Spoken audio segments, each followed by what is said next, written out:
আসসালামু আলাইকুম রহমতুল্লাহ। কেমন আছেন সবাই? আরও একটি নতুন ভিডিওতে আপনাদের সবাইকে স্বাগতম। তো আজকের ভিডিওটা সকাল থেকে শুরু করেছি। তো রাতের কিছু ঠান্ডা ভাত ছিল, সেগুলোকেই ভেজে নিচ্ছি, ডিম ভাজি দিয়ে খাওয়া হবে। তো সকালে নাস্তাও হয়ে গেল, ভাতগুলো কাজে লাগলো। তো আপনাদেরকে একটা জিনিস দেখাই। এখানে আমাদের কাপড় চোপড় এগুলা কালকের ভিজা কাপড় নেড়ে দিয়েছি। আর এই যে দেখেন, একদম খোলা ময়দান হয়ে গেছে, পুরা খেলার মাঠের মতো অবস্থা। তো গাছপালা যে অক্সিজেন, আসলে এটা তার বড় প্রমাণ। যখন গাছ ছিল তখন মনে হচ্ছিল যে গাছগুলো কেটে ফেললে হয়তো বা ভালো হবে, আর এখন কি পরিমাণ যে রোদ আসছে। তো আমাদের বাউন্ডারিটাকেও ভেঙে ফেলা হচ্ছে। আর যেহেতু আমরা লোকজন নিয়েছি বাউন্ডারি ভাঙার জন্য, 2জন লেবার আছে, তাদেরকে আজকে আমরা বাসায় খাওয়াবো, এই জন্য রান্নাবান্নার আয়োজন। তো এখানে মাছ ভেজে নিয়েছি, তরকারি কেটে নিয়েছি, মুরগি রান্না করব, পাতাকপি ভাজি করব, ডাল রান্না করে নিয়েছি। তো এগুলো আজকে আমাদের দুপুরের খাবার, রাতেরও হয়ে যাবে। তো যেহেতু আমাদের বাসায় 2জন লেবার আছে, তো তাদেরকে বলা হয়েছে যে তোমরা বাসায় আর যেও না, আমাদের বাসায় দুপুরের খাওয়া দাওয়া করে তারপরে কাজ শেষ করে পরে বাসায় যাবা। কারণ বাসায় গেলে তারা কাজে ফাঁকি দিবে, দেখা যাবে আসা যাওয়া খাওয়া দাওয়া করতে করতে ওনারা 1 ঘন্টা লেট করে ফেলবে। দিন ছোট, যত দ্রুত কাজ করা যায় ততই ভালো। তো তাদের জন্য রান্নাবান্না হচ্ছে, সঙ্গে ঘরে যারা আছি সবাই মিলে একসাথেই খাবো। মুরগি রান্না করব, তাই ভালোভাবে মশলাটাকে কষিয়ে নেওয়া হচ্ছে। এই যে প্রচণ্ড রোদের তাপ, সকাল 6:30 থেকে একদম আসর পর্যন্ত, মানে ভোর হওয়া থেকে একদম আজান, মাগরিবের আজানের আগ পর্যন্ত যতক্ষণ সূর্য থাকে, পুরা রোদটা আমাদের বাসায় আসে। আর এই রোদের তাপ গরমের দিনে যে কি হবে, এটা এখন চিন্তার বিষয়। প্রচুর গরম লাগবে এবছর। তো যাই হোক, কিছু করার নাই। যার উপকারিতা আছে তার অপকারিতাও আছে, এটাই আসল বিষয়। তো এখানে মুরগি রান্না করে নেওয়া হয়েছে, ডাল রান্না করে নিয়েছি। তো মাশাআল্লাহ, ডালের কালারটা অনেক সুন্দর হয়েছে, খেতেও ইনশাআল্লাহ আশা করছি অনেক মজাই হবে। তো রান্না বান্না করে নিয়েছি। এখানে পাতাকপি ভাজি করেছি গাজর দিয়ে, কালারটা এটারও সুন্দর এসেছে। তো সবগুলো রান্নাই কিন্তু আলহামদুলিল্লাহ শেষ হয়ে গেছে। এখানে বেগুন, আলু এবং বেশি করে ধনেপাতা দিয়ে মাছ তরকারি রান্না করা হয়েছে, রুই মাছ তরকারি। আর এই দিক দিয়ে বড় পাতিলে ভাতও রান্না করা হয়েছে। যেহেতু আজকে মানুষ বেশি, তাই রান্না করাও হয়েছে বেশি বেশি। তো আমার বড় ভাইয়াও আসবে, উনি ওনার পরিচিত লেবারদেরকে পাঠিয়ে দিয়েছে কাজ করার জন্য। আর এই দিক দিয়ে দেখেন বাচ্চা কাচ্চা খেলাধুলা করছে, সঙ্গে আমার ছেলেও আছে। তাকে বাহিরে যেতে না দিলে ঘরে একদম হুলস্থুল কাণ্ড বাঁধিয়ে দেয়, যার কারণে একটু খেলতে দেই। তো বাচ্চাদেরকে নাকি ধুলাবালির সাথে একটু অভ্যস্ত করা ভালো, এতে করে তাদের রোগ প্রতিরোধ ক্ষমতাটা নাকি বাড়ে। তো এই জন্য আমি অনেক সময় ওকে বাধা দিই, আবার অনেক সময় দেই না, যে খেলুক। খেললে একটু ব্রয়লার মুরগির মতো না হয়ে একটু দেশি মুরগির মতো হবে।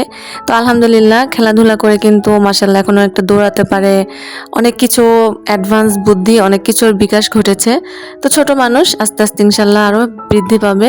তো এদিন দিয়ে আমাদের একটা কম্পিউটার বগুড়া থেকে নিয়ে আসা হয়েছে আমার ছোট বোনের হাজবেন্ডের। তো অনেকদিন ব্যবহার না করার কারণে একটু সমস্যা দেখা দিয়েছে, যার কারণে এভাবে ঢেকেই রেখেছি। আর এই দিক দিয়ে আমার মেয়ের ক্লে, যেগুলো আপনারা গত ভিডিওতে দেখেছেন, তো আরও কয়েকটা ফুল আমার মেয়ে বানিয়েছে।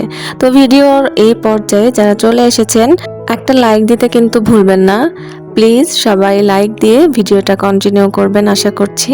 তো লরেক্স প্লাস চুলকানির ওষুধ, ঘরে প্রচুর চুলকানি হচ্ছে সবারই। তো এটা ব্যবহার করে কিন্তু মেডিসিনটা খুবই উপকারী, ব্যবহার করে মোটামুটি সবারই অনেকটা চুলকানি থেকে আমরা রেহাই পেয়েছি। তো আপনাদেরকেও দেখিয়ে দিলাম। তো এদিক দিয়ে তাদের 2জনকে আম্মু খাবার দিয়ে দিয়েছে, আম্মুই খাবার তাদেরকে পরিবেশন করছে, আর আমরা একটু ব্যস্ত আছি। তো ব্যস্ততা দেখেন, অনলাইন থেকে অর্ডার করেছিলাম মেহেদি, একদমই অর্গানিক, নখে দেওয়ার মেহেদি। এটা হাতের চামড়ায় ব্যবহার করার না, নখে মেহেদি দিতে আমার খুবই ভালো লাগে। তো আমার বোন এবং আমি 2জন মিলে অর্ডার করেছিলাম। তো একটু ডিসকাউন্ট ছিল, 3টা মেহেদি 270 টাকা নিয়েছে। তো মা আর সন্তানের কি নিবিড় ভালোবাসা আবারও আপনাদের সাথে শেয়ার করছি। তো মা আর বাচ্চার এই সিনগুলো দেখতে কিন্তু ভালোই লাগে। শীতকালের সবচেয়ে গুরুত্বপূর্ণ জিনিস কি বলেন তো? লেপ, কম্বল। তো কম্বলের একটা বিশেষ জিনিস গতকালকে নিয়ে এসেছি মার্কেট থেকে। এই যে কম্বলের একটা কভার নিয়ে এসেছি, সময় ধোয়া যায় না, ধুলে পরেও ঠিক মতো শুকায় না, আর অনেক শক্তির দরকার। আর আমাদের আশেপাশে কম্বল পরিষ্কার করার কোনো তেমন ব্যবস্থা নাই। এজন্য নিয়ে আসছে একটা কম্বলের কভার। 5 ফিট 6 ফিট কম্বলের কভার এটা। তো কালারটা কেমন আর দামটাও কিন্তু খুব বেশি না, 550 টাকা নিয়েছে।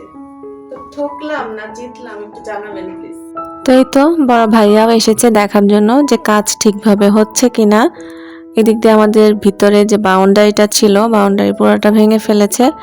যা ইট বের হয়েছে সেগুলোকে আবার পরিষ্কার করতে হবে, তো একখানে রেখে দিচ্ছে। তো দেখে খুবই কষ্ট লাগছে যে রাস্তা যদি ইমার্জেন্সি ভাবে না হয়, মাশাআল্লাহ আমাদের বাড়িতে অনেকটা উঁচা, তো এই উঁচা যে মাটির যে ভিটি বালুগুলো রাখা হয়েছিল এগুলো যেভাবে চাপ দিয়েছিল বাউন্ডারির কারণে, তো রাস্তা যদি ইমার্জেন্সি না হয় তাহলে কিন্তু অনেকটাই ঝামেলা হয়ে যাবে। তো আমার হাজবেন্ড উনিও খুবই বকাটকা দিচ্ছিল যে কেন আমরা আগেই ভেঙে দিলাম। তো ভেঙে না দিলে সবাই খুবই এই বিষয়টা নিয়ে কথা বলছিল যে যদি আমরা ভেঙে না দিই তাহলে আশেপাশে গাছ কেটে ফেলেছে, অন্যান্য বাসাগুলোরও বাউন্ডারি ভেঙে ফেলেছে, তাহলে আমরা কেন ভাঙছি না। তো কাজ যদি ইমার্জেন্সি না হয় তাহলে আমাদেরই সমস্যা কিন্তু সবচেয়ে বেশি হবে। তো পাড়া প্রতিবেশী বলে কথা, সবার কথাই তো রাখতে হয়। দিক দিয়ে অবস্থা খুবই খারাপ, পুরো বাড়ি এখন একদম খালি। তো আমাদের 3 বছরের বাড়িটা মাত্র 3 বছর হয়েছে। 2022 সালে আমাদের বাসার কাজ শুরু করে এবং 23 সালের নভেম্বরে আমরা আমাদের নতুন বাসায় উঠি। তো দেখে মনে হয় যে কত পুরনো জানি বাড়িটা, না? একদমই রং টং উঠে গেছে, আর বৃষ্টির কারণে এত পরিমাণ শ্যাওলা জমে গেছে পুরো ওয়াল দিয়ে, দেখতে খুবই বাজে লাগে। তো যাই হোক, ভিডিওর এই পর্যায়ে যারা চলে এসেছেন অবশ্যই একটা লাইক কমেন্ট করে আমার পাশেই থাকবেন। বিদায় নিচ্ছি আজকের মতো, ভালো থাকবেন সবাই, আল্লাহ হাফিজ, আসসালামু আলাইকুম।